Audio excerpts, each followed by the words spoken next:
வெண்முரசு. இந்திரநீலம் 5. பகுதி 1. மலை முடித்தனிமை 5. வாசிப்பது சந்தீப். துவாரகையின் பெருவாயில் தொலைவில் தெரிந்ததுமே அமரமுனையில் நின்றிருந்த மாலுமி உரக்க குரல் எழுப்பினான். மரக்கலத்தில் இருந்தவர்கள் அனைவரும் அறைகளிலிருந்தும் பாய்மடிப்புகளுக்கு அப்பாலிருந்தும் அடித்தட்டின் களஞ்சியங்களிலிருந்தும் ஈசல்களென கிளம்பி கலத்தட்டுக்கு வந்தனர்.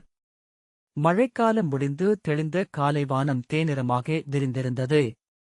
கிழக்கே கதிர் எழவில்லை என்றாலும் வாந்தரவளிக்குள் கடலாழத்துச் சூரியனின் ஒளி கசிந்து பரவியிருந்தது. அலையற்ற கடலின் நீலப்பளிங்கு முகடுக்கு மேல் பொன்னிறமான சிறிய கணையாழி நோக்கி நின்றிருக்கவே எழுந்து வந்த பொன்னொளியில் அது மேலும் மேலும் சுடர்விடத் தொடங்கியது. யானை மேல் அம்பாரி போல என்று யாரோ சொன்னார். அது ஒரு கைப்பிடி. அதைப் பற்றி அந்த நகரை தெய்வங்கள் விண்ணுக்கு எடுத்து காலையில் திரும்ப வைக்கின்றன என்று வேறெவரோ சொன்னார். மெல்லிய சிரிப்பொலி. அண்ணா, இவனுடைய கற்பனைத் திறனைப் பார்க்கையில் இவன் தாய்க்கு சூதர்களுடன் அணுக்கமிருப்பது தெரிகிறது என்றது ஒரு குரல். ஓசையிடாதே.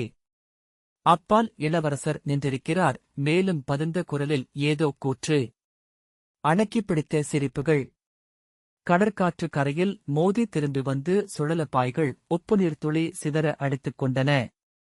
கலக்காரன் அமரமுனையில் நின்று கைகளை காட்ட கலமுகட்டில் நின்றிருந்த கலத்தலைவன் தன் இடையிலிருந்த சிறிய கொம்பை எடுத்து மயிலகவல் போல் ஒலி எழுப்பினான். 3 இடங்களில் கலத்தவர் அதை மாற்றொலித்தனர். பாய்களை இழுத்த வடங்கள் கொக்கிகளிலிருந்து விடுவிக்கப்படும் முனகல் ஓசைகள் எழுந்தன. பாய்கள் புகைப்படிவது போல மெல்ல இறங்கி கலமுற்றத்தில் வந்தடைந்தன. திருஷ்டத்யும்னன் விழியிழக்காமல் அந்த கணையாழி வளையலாக ஆவதை நோக்கிக் கொண்டிருந்தான். அதனிடையில் அதை ஏந்திய பெரும்பாறை முகடு எழுந்து வந்தது. அதன் வலப்பக்கமாக சிறிய சித்திரக் கழித்தேர் போல நகரம் தெரிந்தது. நீர்விளிம்பு இறங்கிச் செல்ல நகரத்தின் கொடிகள் படபடக்கும் மாளிகை முகடுகள் தெரிந்தன. மல்லாந்து படுத்த அழகிகளின் முலைக்கூட்டம் என்று அவற்றை ஒரு சூதன் ஒருமுறை பாடினான் என்றது குரல். கலம் கரையணைவிக்கும் அலுவலர்கள் அன்றி பிறருக்கு அப்போது பணி என ஏதுமில்லை. அவர்கள் சிரித்துக் கொண்டே இருந்தனர். நகரின் தெருக்கள் தெரியத் தொடங்கின. புலரியிலேயே துறைமுகப்பிலிருந்து நகரை வளைத்துச் சென்ற சாலைகளில் கருமணி மாலைகளைப் போல பொதிவண்டிகள் சென்றன. துறைமேடைகள் நீருக்குள் இருந்து எழுந்து வந்தன. முகப்பில் 8 பெரும் பீதர்கலங்கள் நின்றிருந்தன. அவற்றின் மேலே உடல் வளைத்த சிங்கநாகம் பறக்க உருவழிகளுடன் துடித்த செந்நிறமான கொடிகள் பறந்தன. சிறிய கலங்கள் 100க்கு மேல் நின்றிருந்தன. திருவிடத்து நாவாய்கள் 3ம் தமிழ் நிலத்து நாவாய்கள் 8ம் கலிங்க நாவாய் 6ம் தெரிந்தன. யவன நாவாய்களும் சோனக நாவாய்களும் துறைமேடையின் மறுபக்கம் நின்றிருக்கக்கூடும் என எண்ணிக்கொண்டான். திசைப்பாய் தவிர பிற பாய்கள் கீழிறங்கின. அவற்றை கம்பங்களில் சுருட்டிக் கட்டிய மாலுமிகள் உரக்க ஓசையிட்டனர்.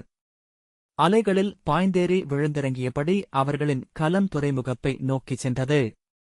அங்கே நின்றிருந்த பெரிய பீதர்கலம் அவர்களை நோக்கி அசைந்தாடியபடி வந்தது.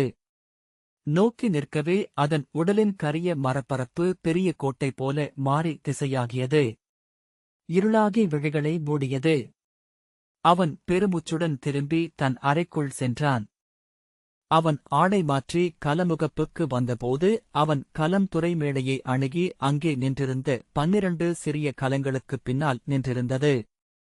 அவன் திரும்பி கலக்காரனிடம், சிறிய படகளில்தான் கரை சேர வேண்டும் என நினைக்கிறேன் என்றான். இங்கே கரை சேர வடக்கடுகைகள் உள்ளன இளவரசே என்றான் அவன்.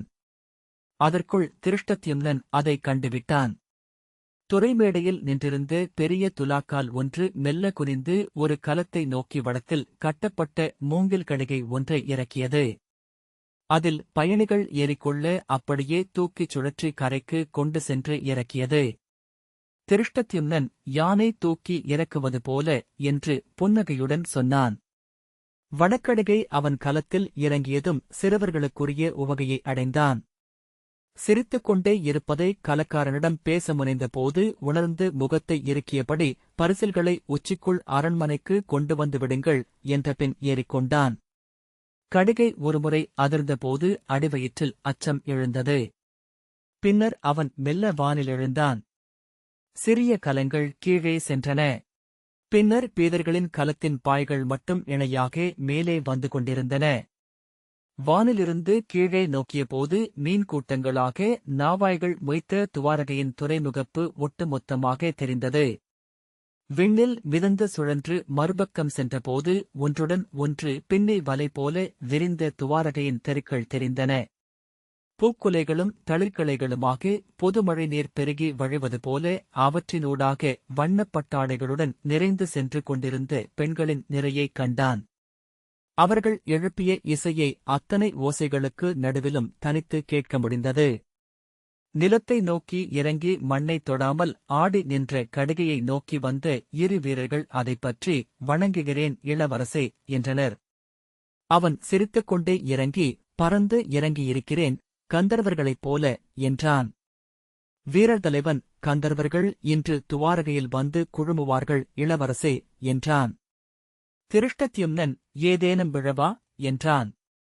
இன்று எங்கள் அரசரின் பிறந்த நாள். சிராவண மாதம் 8ஆம் கருநிலவு. ரோகிணி மீனுக்குரிய நாள் என்றான். அதுதான் நகரில் பெண்களின் நிறையா என்றான். ஆம், இன்று முழுக்க பெண்கள் எவரும் இல்லத்தில் இருக்கப் போவதில்லை. திருஷ்டத்யும்னன் சிரித்தபடி, உகந்த நாளில்தான் வந்திருக்கிறேன் என்றான். உலோகமும் மரமும் மானுட உடல்களும் சேர்ந்து ஒலித்து சூழ்ந்திருந்த துறைமேடையில் வெண்கலக் கீல்களில் ஒலியின்றி நகரும் பெரிய மரத்தட்டு வண்டிகளில் துலாக்கள் பொதிகளை ஏற்றிக் கொண்டிருந்தன. அவற்றை வலுவான வெண்ணிறக் காளைகள் இழுத்துச் சென்றன.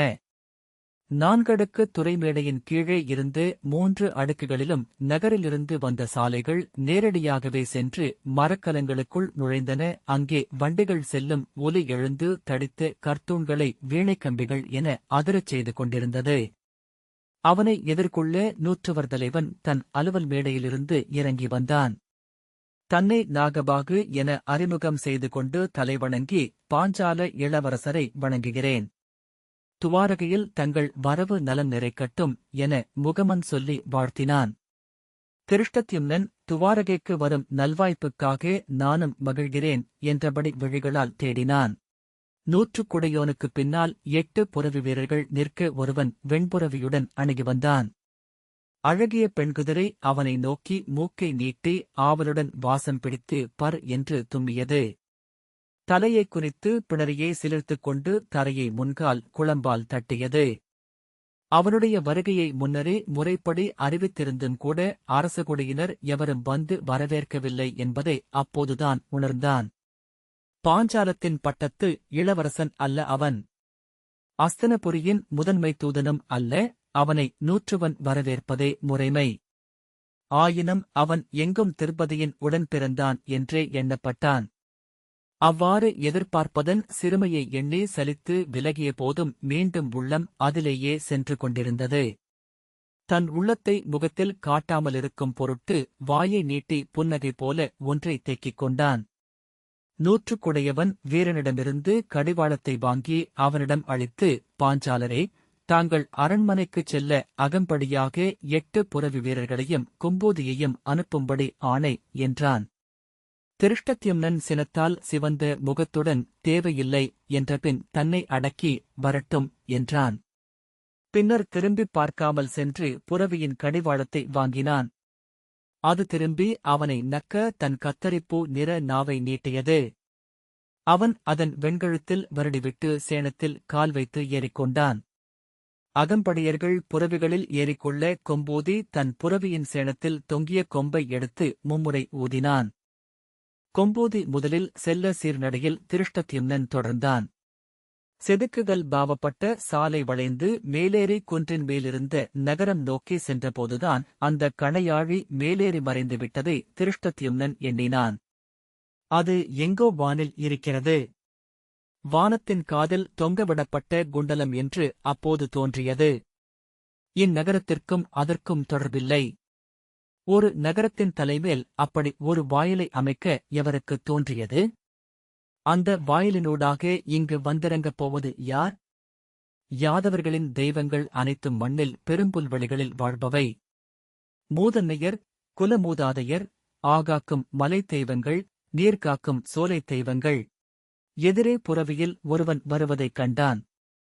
அந்தப் புரவியின் நடையே அவனை தனித்துக் காட்டியது. சில கணங்களிலேயே அவனை அடையாளம் கண்டு கொண்டான். இளைய யாதவனின் தோழன். அவன் பெயர் என்ன என்று நினைவுக்குள் துழாவினான். அவன் முகம் தெளிவடைந்து வந்தது. மேலே வெண்முகில்கள் போல எழுந்து எழுந்து சென்ற குவைமாட மாளிகைகளின் நிழல் சாலையில் சரிந்து கிடந்தது. கீழே சென்ற வண்டிகளிலிருந்து உதிர்ந்த தானியங்களைப் பொறுக்கும் மணிப்புறாக்கள் மேலே வந்து அந்தச் சாலையின் கைப்பிடிகள் முழுக்க செறிந்து அமர்ந்திருந்தன. அவனுடைய புரவியின் குளம்போசையில் மெல்ல எழுந்து இடம் மாறி அமர்ந்தன. அவன் தந்தையின் பெயர் சத்யகர். அவனை சாத்யகி என்றழைக்கிறார்கள். திருஷ்டத்யும்னன் அவன் அருகே வரவர அவனை வெறுக்கத் தொடங்கினான். அவன் அணுகியதும் உடலை அதிரச் செய்யும் அளவுக்கு அவ்வெறுப்பு உச்சம் கொண்டது. ஓரிரு சொற்கள் முகமனாகச் சொல்லி அவன் கடந்து போனால் போதும் என்று நெஞ்சு ஏங்கியது. அவனிடம் பேசினால் அவ்வெறுப்பு எவ்வழியிலோ வெளிப்பட்டுவிடும். அவனை ஏன் வெறுக்கிறேன்? அவன் அருகே வந்து கடிவாளத்தைப் பற்றி புரவியைத் திருப்பி நின்றபோது அது தெரிந்தது. அவன் உடல் இளமையின் வலிமையுடன் இருந்தது.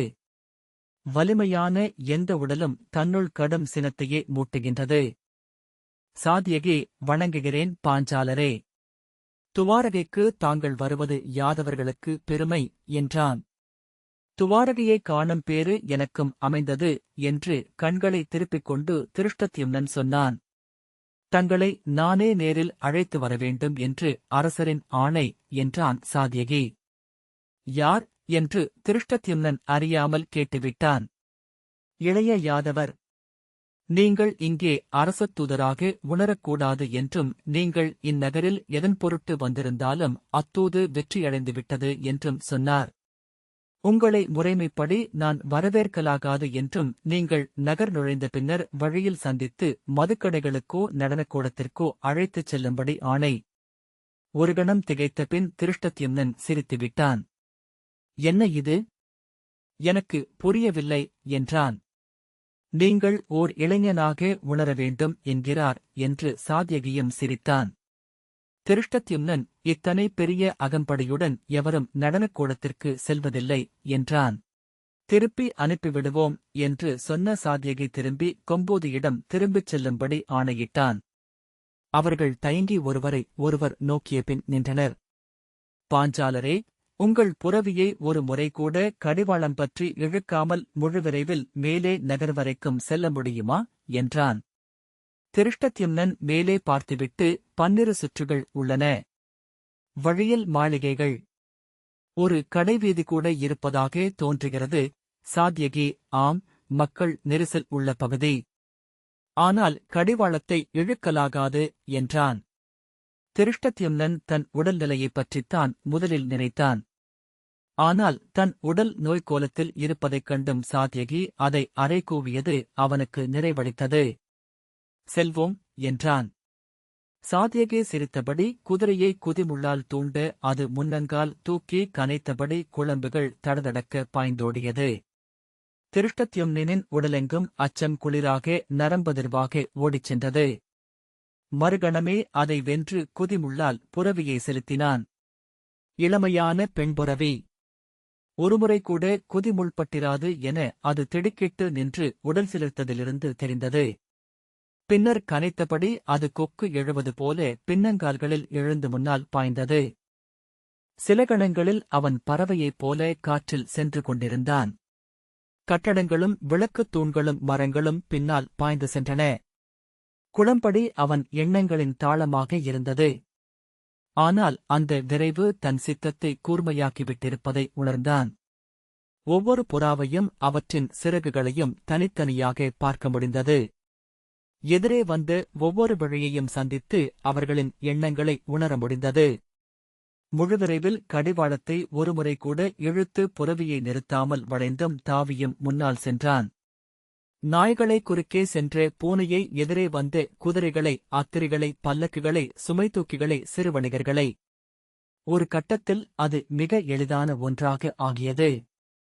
ஒன்றையுமே அவன் செய்ய வேண்டியிருக்கவில்லை. கண்கள் பார்த்து கைகால்கள் இயற்றி உடல் முன்னால் சென்று கொண்டிருக்க சித்தம் ஒவ்வொரு காட்சியையும் பல்லாயிரம் மடங்கு நுட்பத்துடன் அள்ளி அள்ளி உள்ளே அடுக்கிக் கொண்டிருந்தது. கொடிகள் பறந்த அங்காடியின் காலை கூட்டத்தின் நடுவே கணந்தோறும் மாறிக்கொண்டிருந்த இடைவெளியினூடாக வால் சுழற்றி மூச்சிறைத்து தடதடத்துச் சென்றான். விழிகளை நோக்கி அவர்கள் எத்திசையில் விலகுவார்கள் என்று கணித்து அதற்கு எதிர்திசையில் ஒதுங்கி பாய்ந்தான். சாலையில் எங்கே வளைவு வரும் எங்கே ஓடை வரும் என்று கூட முன்னரே அறிந்திருந்தது சித்தம். விழிகள் உடலில் இருந்து இரு பறவைகளாக எழுந்து குதிரைக்கு முன் நெடுந்தொலைவில் பறந்து கொண்டிருந்தது. உடலே செவியாகி முரசுத்தோல் போல அத்தனை ஒலிகளையும் வாங்கிக் கொண்டிருந்தது. 12வது சுற்றில் நகரத்தின் மையப் பெருஞ்சாலையை அடைந்ததும் சாத்யகி திரும்பி குதிரையை நிறுத்திவிட்டு வெண்பற்கள் ஒளிவிட சிரித்தான். வந்துவிட்டோம் இளவரசே என்றான்.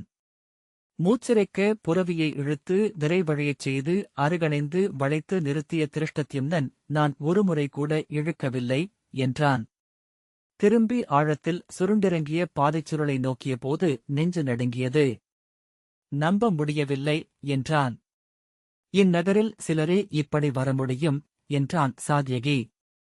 புரவியின் உடலும் நம் உடலும் ஒன்றாக வேண்டும். புரவியின் கண்களும் நமக்கு வாய்க்கும். திருஷ்டத்யும்னன் வியப்புடன் அவன் பார்த்த அத்தனை காட்சிகளும் புரவியின் கண்களின் உயரத்தில் இருந்ததை எண்ணிக்கொண்டான். மீண்டும் ஆழத்துப் பாதையை நோக்கி, ஆனால் இது ஒரு நச்சு விளையாட்டு. ஒரு சிறு எதிரீடு நிகழ்ந்திருந்தால் கூட புரவியின் கால்கள் ஒடிந்திருக்கும். இறப்புதான் என்றான் திருஷ்டத்யும்னன். பாஞ்சாலரே, வீரனுக்கு இறப்பு அருகே இல்லாத உவகை ஒன்று உண்டா என்ன என்ற சாத்யகி நாம் நடனக்கூடம் செல்வோம் என்றான். திருஷ்டத்யும்னன் அதற்கு முன் மது என்றான். சாத்யகி இன்று இந்நகரில் மதுவுக்கு எங்கும் செல்ல வேண்டியதில்லை. நகரத்தெருக்களெங்கும் மது கிடைக்கும் என்றான். இங்கே அயல் வணிகர்கள் நகர் முழுக்க மது அளிப்பார்கள்.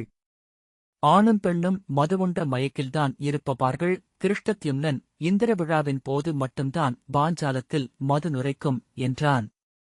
யாதவபுரிகளில் இந்திர விழவு இல்லை. எங்கள் இந்திரன் இளையவரே என்றான் சாத்யகி. அவர்கள் நகரத்தெருக்கள் வழியாக புரவியில் மெல்லச் சென்றனர். தெருவெங்கும் இரு புறங்களையும் நெருக்கியபடி சென்ற மக்களின் ஆடைகளால் வண்ணம் கலந்து கொந்தளித்தது. அத்தனை முகங்களும் சிரித்துக் கொண்டிருக்க ஒவ்வொரு முகத்தையும் தனியாக பார்க்க முடியாமல் தவித்தலைந்த நோக்கில் மொத்த தெருவே நகைமுகம் கொண்டிருப்பது போல தோன்றியது.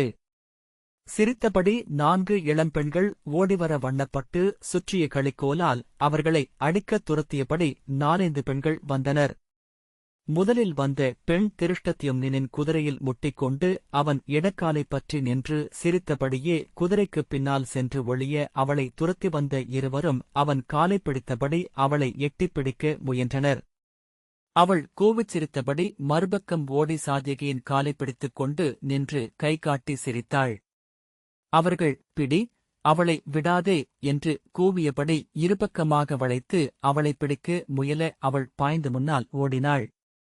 அவர்கள் துரத்திச் செல்ல பின்னால் வந்த சற்று தடித்த பெண் விலாசினி இல் எங்கு போகிறீர்கள் என்றாள். கூட்டத்தில் தவறினால் கண்டுபிடிக்க முடியாது. ஏடி திருஷ்டத்யும்னன் நாணிலாது கழிக்க விரும்புகிறார்கள் என்றான். சாத்யகி பாஞ்சாலரே, இங்கே யாதவபுரியில் பெண்களிடம் நாணம் எதிர்பார்க்கப்படுவதில்லை என்றான். 4-5 பெண்கள் ஒரு சாலையோர மதுச்சாலையை சுற்றிக் கொண்டு மது அடித்துக் கொண்டிருந்த நீளமுகமும் நீலக்கண்களும் கொண்ட யவன இளைஞனை களியாடினர். அவன் அவர்கள் வருவதைக் கண்டதுமே உள்ளே போக முயல ஒருத்தி அவன் இடைக்கச்சையை பிடித்துக் கொண்டாள். இன்னொருத்தி தன் பெரிய முலை ஒன்றை அவன் புயம்மேல் அழுத்தி அவன் தோளை வளைத்துக் கொண்டு அவன் மூக்கைப் பிடித்து இழுத்தாள். அவன் நடுங்கிக் கொண்டிருக்க ஒருத்தி அவன் இடையாணையை களைய முயல்பவள் போல கை நீட்டினாள். அவன் திகைத்து உடலை வளைத்து அமரப்போனான். அருகே இருந்த செந்நிறத்தாடி கொண்ட யவன முதுமகன் சிரித்துக் கொண்டே இருந்தான். ஒருத்தி அவர் தாடியை வருடி ஏதோ கேட்க அவர் சொன்ன மறுமொழி கேட்டு பெண்கள் சேர்ந்து வெடித்துச் சிரித்தனர். திருஷ்டத்யும்னன் அவரால் இவர்களை கையாள முடியும் என்றான். ஆம், பெண்களைப் பார்த்தவர் என்றான் சாத்யகி. அவர்கள் பார்ப்பதைக் கண்டு ஒருத்தி இடையில் கையை ஊன்றி நின்று, என்ன வீரரே, என்ன பார்வை என்றாள். சாத்யகி, ஏன் பாதையை பார்க்கக் கூடாதா என்றான். திருஷ்டத்யும்னன், நாம் போய்விடுவோம். வேண்டாம், போய்விடுவோம் என்றான். என்ன அச்சம்? என்ன செய்யப் போகிறார்கள் என்று சாத்யகி புரவியை நிறுத்திவிட்டான். எதற்கு? போய்விடுவோம் என்று திருஷ்டத்யும்னன் சொல்லி புரவியை முன்னால் செலுத்தினான். ஆனால் சாத்யகி இல்லாமல் தனித்துச் செல்வது இன்னமும் கேலிக்குரியதாக ஆகும் என்று தோன்றவே புரவியை இழுத்து சுழற்றி மீண்டும் அருகே வந்தான். அந்தப் பெண் அருகே வந்து, இங்குள்ள பாதைகளில் எது பிடித்திருக்கிறது என்று சொல்லுங்கள் யாதவரே என்றாள். எனக்கு பெரிய குன்றுகள் உள்ள பாதைதான் பிடித்திருக்கிறது என்று சாத்யகி சொல்ல அவளுடைய தோழிகள் ஓ என்று குரலெழுப்பி துள்ளிக் குதித்தனர். அவள் ஒரு கணம் நாணிவிட்டாள். திருஷ்டத்யும்னன், போதும் போய்விடுவோம் என்று சொல்லிக் கொண்டிருக்கையிலேயே சாத்யகி அவள் இடையே பிடித்து வளைத்து தூக்கி புரவி மேல் ஏற்றிக்கொண்டு அதை முன்னால் செலுத்தி அவனை கடந்து சென்றான். அவளுடைய தோழிகள் கூவியபடி பின்னால் ஓடி பின்னர் சிரித்தபடி ஒருவரோடொருவர் தோளை அணைத்து நின்றனர். சாத்யகியின் குதிரையின் வால் சுழன்று கூட்டத்தில் மறைந்தது. திருஷ்டத்யும்னன் நெஞ்சு படபடக்க குதிரை மேல் அமர்ந்திருந்தான். எந்த வழிகளையும் பார்க்க முடியவில்லை. சேணத்திலிருந்து உடல் வழுக்கிச் செல்வது போலிருந்தது. கால்களால் குதிரையை இறுக அணைத்துக் கொண்டான். வீரரே, இங்கு வாரும் என்றாள் ஒரு பெண். ஏன் என்று அவன் கேட்டான். ஏய், இதென்ன கேள்வி? மூத்தவள் அழைக்கிறார்கள் என்றால் போய் பணிந்து நிற்க வேண்டியதுதானே என்று ஒரு பெண் கையை ஊங்கியபடி வந்தாள். முதலில் குதிரையை விட்டு இறங்கு என்று இன்னொருத்தி சொன்னாள். திருஷ்டத்யும்னன் திரும்பி சாத்யகி சென்ற திசையை நோக்கிவிட்டு, நான் பாஞ்சாலத்திலிருந்து வருகிறேன் என்று தழுதழுத்த குரலில் சொன்னான். ஆமாம், பாஞ்சாலம், திருப்பதியின் நாடு. அப்படியென்றால் இவருக்கு 5 தேவை. அடி, 5 பேர் மட்டும் வாருங்கள். மற்றவர்கள் ஒதுங்குங்கள். ஒருத்தி அவன் இடையாடையை பிடித்து, 5 வைத்திருக்கிறீர்களா பாஞ்சாலரே என்றாள். இன்னொருத்தி, என்னடி கேட்கிறாய்? 5 இருப்பது பெண்களுக்கு. ஆண்களுக்கெல்லாம் 5இல் 1தான் என்று சொல்ல அத்தனை பேரும் வெடித்துச் சிரித்தனர். நான் அயலவன், தூதனாக வந்தேன் என்று சொல்லி திருஷ்டத்யும்னன் திரும்பி சாத்யகியின் தலை தெரிகிறதா என்று பார்த்தான். இறங்கு கீழே. அயல்நாட்டு ஒற்றனே, என்ன துணிச்சலிருந்தால் எங்கள் தமக்கை ஆணையிட்டும் புரவியில் இருந்து இறங்காமலிருப்பாய்? சாவித்ரி, அவன் புரவியின் கண்ணில் சுண்ணத்தைப் போடு என்று ஒரு பெண் சொல்ல அவன் வேண்டாம் வேண்டாம் என்று கூவியபடி பாய்ந்து இறங்கிவிட்டான். உயரமான பெண் ஒருத்தி அவன் உடைவாளை உருவிக்கொண்டு, இது என்ன புதுக்கருக்கு அழியாமலிருக்கிறது? போருக்கே செல்வதில்லையா என்றாள். இல்லை, நான் போரில் காயம்பட்டு என்று சொன்ன திருஷ்டத்யும்னன் இன்னொருத்தி தன் தோளில் கை சுற்றுவதை உணர்ந்து உடல் விதிர்த்து நிறுத்திக் கொண்டான். விழுப்புண்ணா? எங்கே காட்டு. அடியே, இதோ என் ஆணை. அவன் உடலில் உள்ள அத்தனை விழுப்புண்களையும் எண்ணி என்னிடம் உடனே அறிவியுங்கள் என்றாள் பெரியவள். அரசி, அதற்கு இவன் ஆடைகளை களைய வேண்டுமே என்று ஒரு மெலிந்த பெண் கேட்க, இதென்ன கேள்வி? அரசி ஆணையிட்டால் களைய வேண்டியதுதானே என்றாள் ஒருத்தி.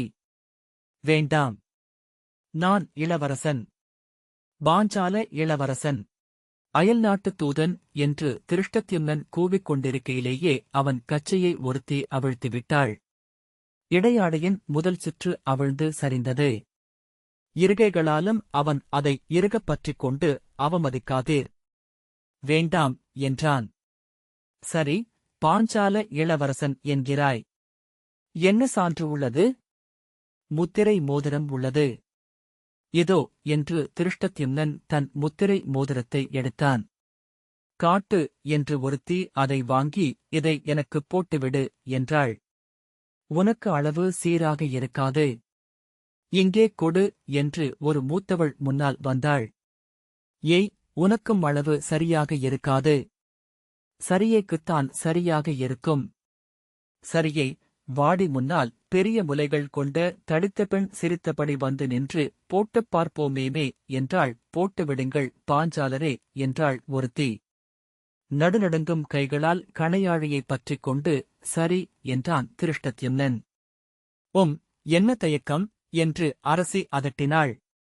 அவன் அப்பெண்ணின் விரலை நோக்கி கை நீட்ட ஒரு கரிய பெண் அவன் தலையைத் தட்டி என்ன செய்கிறாய் என்றாள்.